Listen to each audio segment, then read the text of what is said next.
es cierto que todos los caminos conduzcan a Roma. Los lugares donde podemos ir son casi infinitos. ¿Ya decidiste dónde quieres ir hoy? Piénsatelo bien para no equivocarte. Toma en cuenta que el tablero de ajedrez ha cambiado. Hoy el rey se ha enterado que va desnudo. Y cuando el poderoso lo olvida, la verdad se encarga de desnudarlo. Hay que tener talento para pensar fuera de la caja, para combatir los prejuicios, los ajenos, pero sobre todo los propios.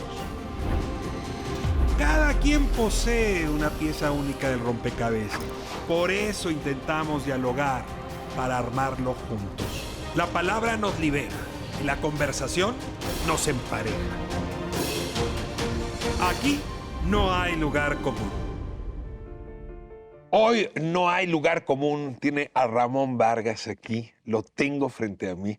Me felicito por el oficio que ejerzo porque me da esta oportunidad. Ramón, muchas gracias. Al contrario, muchísimas gracias a ti y estoy feliz de estar contigo y con tu público. Nuestro gran tenor mexicano, y el día de ayer dio un concierto para una fundación, Ramón, que lleva el nombre de tu hijo. Sí, bueno, es una fundación que nació en nombre de mi hijo. Cambiamos un poco con el tiempo, se llamaba Fondo Memorial Eduardo Vargas, y hace unos pocos años decidimos cambiar la Fundación Ramón Vargas por motivos prácticos. Esta fundación nació después de la muerte de mi hijo por parálisis cerebral.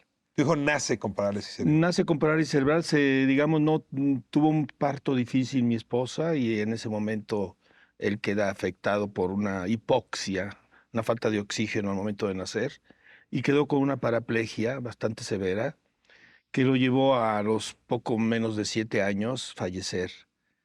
Y bueno, pues estos son eventos muy difíciles y son eventos que te dejan pensar muchas cosas. Y una de las que mi esposa Amalia y yo pensamos es que los niños que tienen parálisis cerebral y las personas que tienen ese tipo de discapacidades u otras son gente que pueden ser muy felices y nosotros creemos que como que son raros o muy diferentes o que están sufriendo demasiado. Bueno, son así. Y hay que respetar esas situaciones y hay que saber enfrentarlas.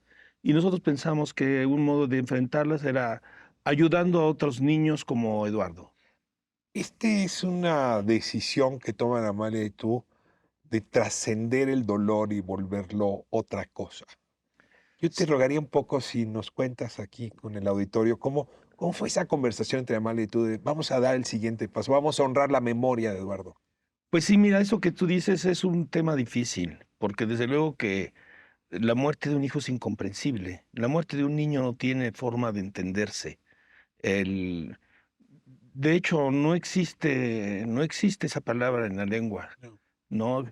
Cuando Casi ninguna lengua. casi ninguna lengua. Entonces es algo realmente tan poco natural que te da un shock en la vida muy fuerte. Y desde luego que hubo una reacción también negativa de decir, bueno, ¿qué pasa? ¿Por qué están pasando estas cosas? Esta injusticia, Es una ¿quién nos la puso? injusticia, sí. Dios, la vida. La vida, yo qué sé, todas las cosas. ¿Dónde estabas tú ese año? ¿Qué estabas haciendo? Cuando nació mi hijo, estaba en Pesaro, en donde nació Rossini, en Italia.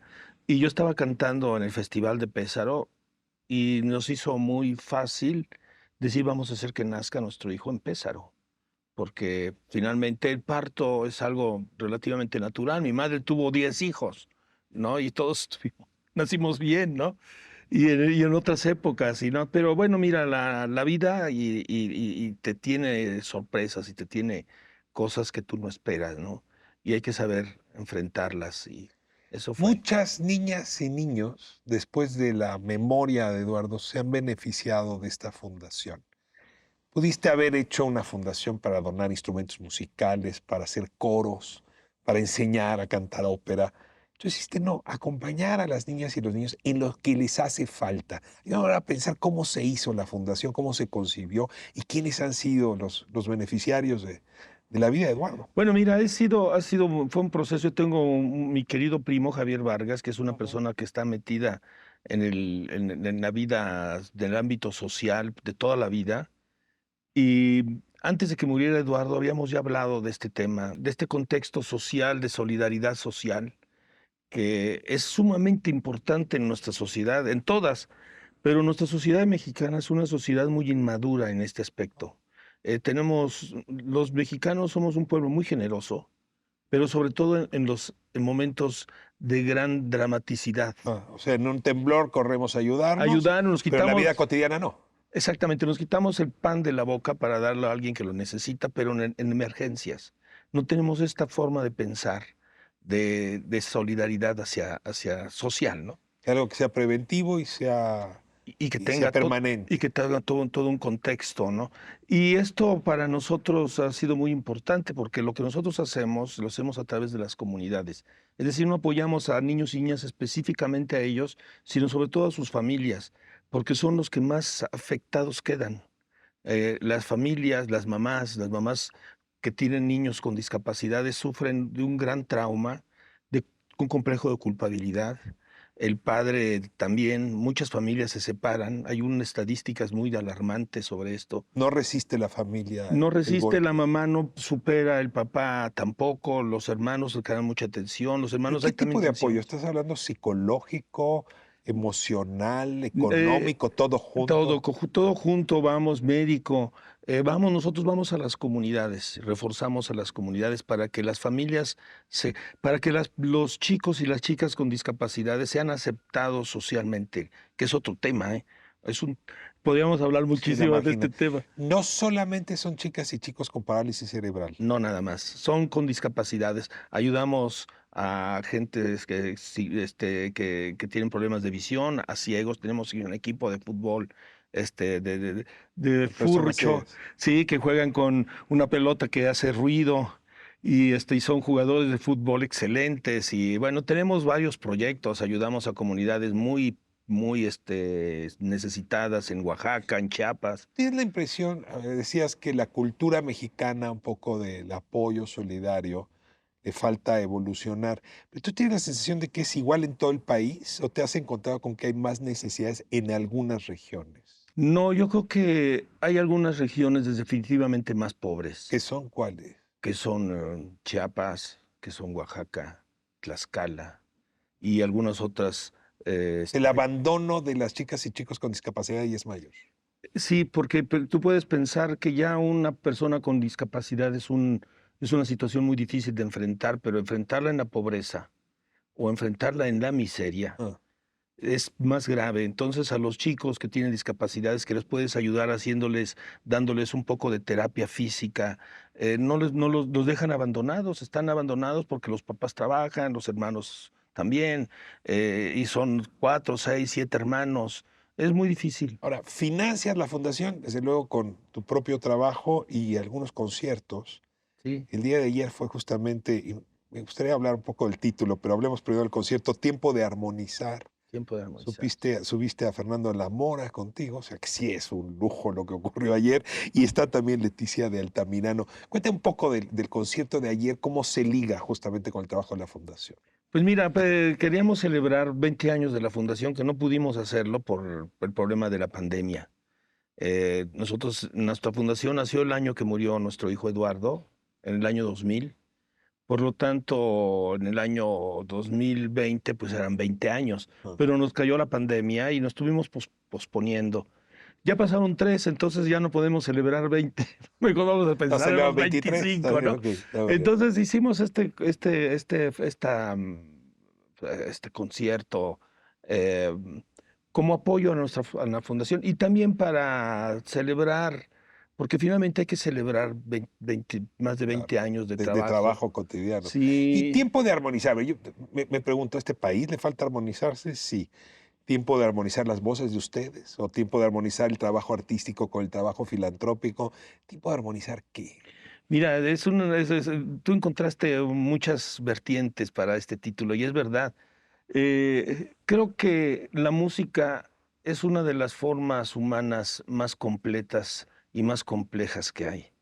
La música nos da un montón de enseñanzas y creo que la enseñanza más importante es que hay que trabajar en conjunto y hay que armonizar, porque podemos hacer una orquesta, por decir, o un grupo musical, con un músico de cada lugar del México o del país o del mundo y nos tenemos que poner todos en armonía para poder tocar juntos y para poder hacer música.